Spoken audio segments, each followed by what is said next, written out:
ಅಲ್ಲ, what a full meals you had in terms of experiences. ಅಪ್ಪ, ಅಯ್ಯೋ ಅಯ್ಯೋ ಅಯ್ಯೋ, ಒಂದ್ ಕಡೆ ಅಪ್ಪ ಅಮ್ಮಂದ್ರು, ಹಾ, ಈ ಕಡೆ ಅತ್ತೆ ಮಾವ, ಆ ಮಂತ್ರಿ ಮಗಳು, ಆ, ಅತ್ತೆ ಮೇಲೆ, ಈ ಕಡೆ ಹಾ, ಪೇಷಂಟ್ಸ್, Patients. ಅಲ್ಲಿರೋ ನೋವುಗಳು, ಆ, ಲೈಫು, ಗೊಂದಲಗಳು, ಕನ್ಫ್ಯೂಷನ್ಸು. ಆ, ಮತ್ತು ಈ ಕಡೆ ಈಗ ಲಕ್ಸುರಿ ಎಲ್ಲ ಬಂದ ಮೇಲೆ ಹೇಳ್ತಾರಲ್ಲ, ಹಾ, ಹಾ, ಹಾ.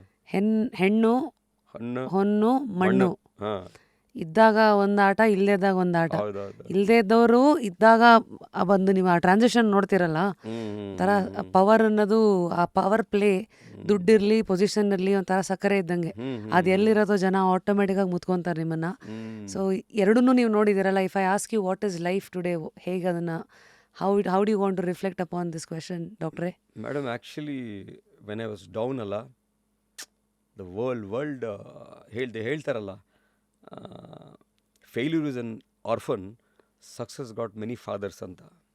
Failure is a bastard, success has many fathers ಅಂತ. fathers ಮೇಡಮ್, ಫೇಲ್ ಆಗಿದ್ದಾಗ ಮೇಡಮ್ ಕೊಟ್ಟರು ಜನ ಸರಿಯಾಗಿ ಕೊಟ್ಟರು ಮೇಡಮ್. ಅಂದರೆ ಸರಿಯಾಗಂದರೆ ಅವ್ನು ಸರಿ ಇಲ್ಲ, ಅವನಿದು ಇವನಿದು, ಅವನ ಜೊತೆ ಹೋಗ್ಬೇಡಿ, ಅವ್ನು ದುಡ್ಡು ಮೋಸ ಮಾಡ್ತಾನೆ, ಅವ್ನು ಚೀಟ್ ಮಾಡ್ತಾನೆ, ಅವ್ನು ಫ್ರಾಡ್ ಅಂತ ಸಿಕ್ಕಾಪಟ್ಟೆ ಜನ ಮಾತಾಡೋಕ್ಕೆ ಶುರು ಮಾಡ್ರು ಮೇಡಮ್. Terrible horrible life. ನನಗೆ ಜೊತೆಯಲ್ಲಿ ಹಾಸ್ಪಿಟಲ್ ಶುರು ಮಾಡಿದ್ವಿ 5 ಜನ ಮೇಡಮ್. ಫೇಲ್ ಆದಾಗ 5 ಜನ ಸಿಂಕ್ ಆ್ಯಂಡ್ ಸೇಲ್ ಟುಗೆದರ್ ಅಂತ ಯಾರೂ ಹೇಳಿಲ್ಲ ಮೇಡಮ್. ಎವ್ರಿಬಡಿ ದುಡ್ಡು ವಾಪಸ್ ಕೇಳಿದ್ರು. ರೂಲ್ ಪ್ರಕಾರ ದುಡ್ಡು ವಾಪಸ್ ಕೊಡೋಂಗಿಲ್ಲ. ನಾನು ಮಾತು ಕೊಟ್ಬಿಟ್ಟೆ, ಆಯ್ತಪ್ಪ ನಿಮ್ಮ ದುಡ್ಡು ಕೊಡ್ತೀನಿ ಅಂತ. ನನ್ನ ಸಿ ಎ ಕೇಳಿದ್ರು, ಯಾಕೆ ಕೊಡ್ತೀನಿ ನೀನು ದುಡ್ಡು ಅವರಿಗೆ, ಲಾಸಸ್ನ ಡಿಸ್ಟ್ರಿಬ್ಯೂಟ್ ಮಾಡೋ ಅಂತ. ಇಲ್ಲ ಸರ್, ಮಾತು ಕೊಟ್ಟಿದ್ದೀನಿ ಅಂತ. ಮೇಡಮ್, ಸಂಪಾದನೆ ಮಾಡಿ ಅವ್ರಿಗೆಲ್ಲ ದುಡ್ಡು ವಾಪಸ್ ಕೊಟ್ಟು ಒಬ್ಬೊಬ್ರಿಗೂ. ಯಾವ ಹಾಸ್ಪಿಟಲ್ ಸರ್ ಅದು? ಫಸ್ಟ್ ಬೆಂಗಳೂರಲ್ಲಿ ಶುರು ಮಾಡಿದ್ವಿ ಹಾಸ್ಪಿಟ್ಲು. ಸೊ ಅದು ಫೇಲ್ ಆಯಿತು. So I have seen more failures than success. ಆಯಿತಾ ಮೇಡಮ್? ಒಂದು ಹೇಳ್ತೀನಿ, ನನ್ನ ಫೇಲ್ಯೂರ್ನ ಕರೆಕ್ಟಾಗಿ ಸ್ವೀಕಾರ ಮಾಡಿದ್ದು ಒಬ್ಬನೇ ಮೇಡಮ್ ವ್ಯಕ್ತಿ. ನನ್ನ ಫ್ರೆಂಡ್ ಒಬ್ಬ ಇದ್ದ, ರಾಜೇಶ್ ಗೌಡ ಅಂತ. ನಾನು ಎಷ್ಟೇ ಫೇಲ್ ಆಗಲಿ, ಎಷ್ಟೇ ಬಿದ್ದು ಹೇಳಿ, ಅವನು ನನಗೆ ಜೊತೆಲಿದ್ದ ಮೇಡಮ್. ನನಗೆ ಹಣ ಅವಶ್ಯಕತೆಗಿದ್ದಾಗ ಕೇಳ್ದೇನೆ ಸಹಾಯ ಮಾಡಿದಂಥ ವ್ಯಕ್ತಿ ಅವನು. ನಾನು ಮದುವೆ ಆಗಿ MS ಮಾಡಿ ಮಂತ್ರಿ ಮಗಳು ಮದುವೆ ಆಗಿ ಅವತ್ತು ಬಸ್ಸಲ್ಲಿ ಓಡ್ತಾ ಇದ್ದೆ. ಏನಪ್ಪ ನೀನು MS ಮಾಡಿದ್ದೆ, ನೀನು ಸರ್ಜನು ಅಂತ, ಕಾರಿಲ್ವಾ ಅಂತ ಕಾರ್ ಕೊಡಿಸ್ದ ಅವನು. 4-5 ಇನ್ಸಿಡೆಂಟ್ಗಳಲ್ಲಿ ನಾನು ಕೇಳಿದೇನೆ ನನಗೆ ಸಹಾಯ ಮಾಡ್ದ. ಕೇಳದೆ ಸಹಾಯ ಮಾಡೋವನೇ ನಿಜವಾದ ಸ್ನೇಹಿತ. ಕಷ್ಟನ ಅರ್ಥ ಮಾಡಿಕೊಂಡು ಅವನ್ನ ನೆನೆಸ್ಕೋಬೇಕು ಮೇಡಮ್. ಸೊ ನನ್ನ ಪ್ರಕಾರ ನಾನು ಬಿದ್ದಾಗ ನನ್ನ ಜೊತೆಗಿದ್ದವರು ರಾಜೇಶ್ ಗೌಡ, ನನ್ನ ಹೆಂಡತಿ, ನಮ್ಮಮ್ಮ, ನಮ್ಮಪ್ಪ, 3 ಜನ. ತುಂಬ ಹತ್ರದಲ್ಲಿದ್ದವರು ಸಹ ಅವ್ನು ಸರಿಯಿಲ್ಲ ಅಂತ ಹೇಳ್ಬಿಟ್ರು ಮೇಡಮ್. ಅದು ನಮ್ಮ ಮಾವ ಒಬ್ಬರು madam, is no more, very very dear to my heart. So is no more. Actually he was actually always tell, ನೀನು ಚೆನ್ನಾಗಿರ್ತೀಯ, ದುಡ್ಡು ಕೊಡೋದು ಬೇಡ, ನೀನು ಚೆನ್ನಾಗಿರ್ತೀಯ, ನೀನು ಚೆನ್ನಾಗಿರ್ತೀಯ, ಆಶ್ವಾಸನೆ ಕೊಡಬೇಕು, ನೀನು ಚೆನ್ನಾಗಿರ್ತೀಯ, ನೀನು ಚೆನ್ನಾಗಿರ್ತೀಯ ಬೇಡ, ನೀನು ಚೆನ್ನಾಗಿರ್ತೀಯ ಬೇಡ, ಧೈರ್ಯವಾಗಿರು ಅಂತ. ಈ ಮಾತು ಕೊನೆಯ ತನಕ ಹಿಡಿದ್ರು ಮೇಡಮ್. ಅಟ್ಲೀಸ್ಟ್ ಅವರು ನಾನು ನೋಡಿ ಸಕ್ಸಸ್ ಆಗೋದನ್ನು ಅವರು ನೋಡಿ ಪ್ರಾಣ ಬಿಟ್ಟರು. ಸೊ ಅವರು ಒಂದು ಬೆಳ್ಳನಿಕೆಯಷ್ಟು ಜನ ನನ್ನ ಜೊತೆಗೆ ನಿಂತವ್ರು ಮೇಡಮ್. ನನ್ನ ಹೆಂಡತಿ, ನಮ್ಮ ತಾಯಿ, ಅಪ್ಪ, ನಮ್ಮ ತಂದೆ ರಾಜೇಶ್ ಗೌಡ, ನಮ್ಮ ಮಾವ is not no more anymore. And ಇಷ್ಟು ಜನ ನನಗೆ ಜೊತೆಗೆ ನಿಂತರು. ಅದರ್ವೈಸ್ ಎಲ್ಲರೂ ಕಮೆಂಟ್ ಮಾಡಿರೋರೆ, ಅವ್ನು ಆಸ್ತಿ ಮಾಡ್ಕೊಂಡ್ರೆ ಅವ್ನು ಸಾಲ ತೀರೋಕ್ಕಾಗಲ್ವಂತೆ ಅಂತ.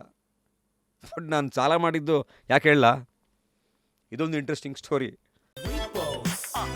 Wake up to fresh ideas. Repose. ಹಳಾದ ರಾಜಕಾರಣಿ ಮನೆ ಮದುವೆ ಆಗ್ಬಿಟ್ನಾ.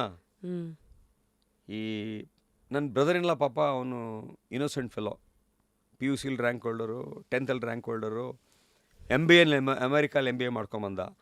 ಕಷ್ಟಪಟ್ಟು ಸಂಪಾದನೆ ಮಾಡ್ತಿದ್ದೀವಿ ಹಾಸ್ಪಿಟ್ಲಲ್ಲಿ. ನಮಗೇನು ರಿಯಲ್ ಎಸ್ಟೇಟ್ ಇಲ್ಲ, ಮೈನಿಂಗ್ ಇಲ್ಲ, ಏನೂ ಇಲ್ಲ, ಬ್ಲ್ಯಾಕ್ ಮನಿನೂ ಇಲ್ಲ. ಕಷ್ಟಪಟ್ಟು ಸಂಪಾದನೆ ಮಾಡಿದ್ದೆಲ್ಲ ಈ ಮಂಡ್ಯದಲ್ಲಿ ನನ್ನ ಬಾಮೈದನಿಗೆ ಒಂದು MLA ಮಾಡಬೇಕು ಅಂತ ದುಡ್ಡಲ್ಲಿ ಆಗ್ತದೆ ಮೇಡಮ್. ಅದರಿಂದ ಲಾಸ್ ಹೋಗೋದೆ. ಆದರೂ ಕಷ್ಟಪಟ್ಟು ಅವ್ನು 24 hours ಕಷ್ಟಪಡ್ತೀನಿ, ನಾನೇ ದುಡ್ಡು ಲಾಸ್ ಮಾಡ್ಕೊಳ್ಳಿ. My money went into a drain because of this dirty politics in India. That's a huge chapter now. Huge, big. What was your learning from it? Learning ಅಂದರೆ ಜೀವನದಲ್ಲಿ ರಾಜಕಾರಣ ಮಾತ್ರ ಮಾಡಬಾರ್ದಪ್ಪ ಅಂತ. ಅಲ್ಲಿ ನಿಮಗೆ ಕಾಣಿಸ್ದ ಹುಳುಕುಗಳೇನು ರಾಜಕಾರಣದಲ್ಲ? ಅಂದರೆ ಒಂದಷ್ಟು ನಮಗೆ ಗೊತ್ತಿದೆ. ಈಗ ಒಂದು ಎಲೆಕ್ಷನ್ ನಿಂತ್ಕೋಬೇಕಂದ್ರೆ 30-50 ಕೋಟಿ ಬೇಕು. ಮತ್ತು ಅಲ್ಲೂ ಯಾವ ಪಾರ್ಟಿಗೆ ನಿಂತ್ಕೊಂತೀರಾ ಅಲ್ಲಿ ಹೈಕಮಾಂಡ್ ಸಪೋರ್ಟು, ಆಮೇಲೆ ಜನಗಳ ಸಪೋರ್ಟು, ಮತ್ತು vote politics, bank politics, booth caste, politics. ಜಾತಿ, ಮತ, ಜಾತಿ. ಧರ್ಮ, ದುಡ್ಡು. ಮೇಡಮ್, ನಾನು ಆಗಲೇ ಹೇಳ್ದಂಗೆ 1983ಇಂದನೇ we were initiated to politics. Booth ಲೆವೆಲಿಂದ, ಚಿಕ್ಕ ವಯಸ್ಸಿಂದ ಇದುವರೆಗೂ ನಾನು MLA ಆಗದೆ ಇರ್ಬೋದು, ನಾನು MP ಆಗದೆ ಇರ್ಬೋದು, ಬೂತ್ ಲೆವೆಲಿಂದ ಐ ಕ್ಯಾನ್ ಟಾಕ್ ಪೊಲಿಟಿಕ್ಸ್. ಅದನ್ನು ಸಪ್ರೇಟಾಗಿ ಮಾತಾಡೋಣ. You may talk politics to a politician, but politician ಆಗದೇ ಇರೋರ ಹತ್ರ outsiders perspective I can tell. ಸಪ್ರೇಟಾಗಿ ಮಾತಾಡೋಣ ಅದನ್ನು. ಬಟ್ ಪಾಲಿಟಿಕ್ಸ್ ಒಂಥರ ಇಟ್ಸ್ ಟೋಟಲಿ ಬ್ಯಾಡ್ ಕ್ರಾಪ್. ಈಗ ಈ ಬ್ಯಾಡ್ ಕ್ರಾಪ್ ಅಂದರೆ ಯಾಕೆ? ಕ್ರಾಪ್ ಹೋಗಿ ಹೊಸ ಕ್ರಾಪ್ ಬರೋವರೆಗೂ ಈ ಪೊಲಿಟಿಕ್ಸು ಚೆನ್ನಾಗಿರಲ್ಲ. Dirty weeds have to be out. ನಾನು ಎಷ್ಟೋ ಜನ ಹೇಳ್ತೀರಿ ನಾನು IAS ಮಾಡ್ತೀನಿ ಅಂತ. ಯಾಕ್ರಪ್ಪ ಮಾಡ್ತೀರಿ ಈ ಟೈಮಲ್ಲಿ IAS? ಈ ಟೈಮಲ್ಲಿ IAS ಮಾಡಿದ್ರೆ ನಿಮ್ಮ ಕೈಯಲ್ಲಿ ಕೆಲಸ ಮಾಡೋಕ್ಕಾಗತ್ತಾ? ಬಿಡ್ತಾರ ಅವರು? ಒಳ್ಳೆ ಕ್ರಾಪ್ ಬರೋಕ್ಕಿನ್ನೂ 30 ವರ್ಷ ಆಗುತ್ತೆ. ಈ ಜನ್ರೇಷನ್ನೇ ಹೋಗ್ಬೇಕು ಮೇಡಮ್. ಆಮೇಲೆ I think we can see clean politics. It will take time. C, ನಮ್ಮದು ತಪ್ಪಲ್ಲ, ಅದು ನಮ್ಮ ರಾಜಕಾರಣಿಗಳದ್ದು ತಪ್ಪು ಅಲ್ಲ, ಸಿಸ್ಟಮ್. ಎಲ್ಲರೂ ತಪ್ಪು. ಏನು ತಪ್ಪು ಅಂತ ಹೇಳಿದ್ರೆ, ಸಿ, ಡೆಮೋಕ್ರಸಿ ಬಗ್ಗೆ ಡೀಪಾಗಿ ಹೋದಿದ್ರೆ, today India is a democracy which is in transition. Transition to a mature democracy. Okay, so there are certain things to define a democracy. What is that ಅಂತ ಹೇಳಿದ್ರೆ, ಒಂದು 10-12 ಪ್ರಿನ್ಸಿಪಲ್ ಬರುತ್ತೆ. Everybody should know to read and write. Everybody should know to have access to newspaper. Everybody should have access to news what's happening. So a lot of things. ನಮ್ಮದು ಆ ದಿಕ್ಕು ಹೋಗ್ತಾ ಇದೆ ಈಗ. ಎವ್ರಿಬಡಿಗೂ ಆಕ್ಸೆಸ್ ಆನ್ ದ ಮೊಬೈಲ್ ಈಗ. We have gone there. So today people also know ಏನಾಗ್ತಾ ಇದೆ ಅಂತ ರಾಜಕಾರಣಿಗಳಿಗೂ ಗೊತ್ತು. ಡೆಮೋಕ್ರಸಿ ಇನ್ ಟ್ರಾನ್ಸಿಷನ್ ಅಂತ ಹೇಳಿದ್ರೆ ಚೇಂಜ್ ಆಗ್ತಾಯಿದೆ ಟುವರ್ಡ್ಸ್ ಮೆಚ್ಯೂರಿಟಿ. ಆ ಮೆಚ್ಯೂರಿಟಿ ಬಂದಾಗ ನಾವೆಲ್ಲ ಯಾಕೆ ಓಟ್ ಹಾಕ್ತಾಯಿದ್ದೀವಿ, ಯಾರಿಗೆ ಓಟ್ ಹಾಕ್ತಾಯಿದ್ದೀವಿ ಅಂತ ಹೇಳಿ ಯೋಚನೆ ಮಾಡಿ ಓಟ್ ಹಾಕ್ತಾರೆ. ಪರಿಪೂರ್ಣವಾಗ ಹೋಲಿಸ್ಟಿಕ್ ಆಗಿ entire nation, the whole population should know why we are voting, for whom we are voting, what is the manifesto, is the last manifesto delivered or not ಅಂತ ಹೇಳಿ ಶಕ್ತಿ ಇದ್ದಾಗ ಅಸೆಸ್ ಮಾಡೋಕ್ಕೆ you will get a great democracy, and that is not very, very far.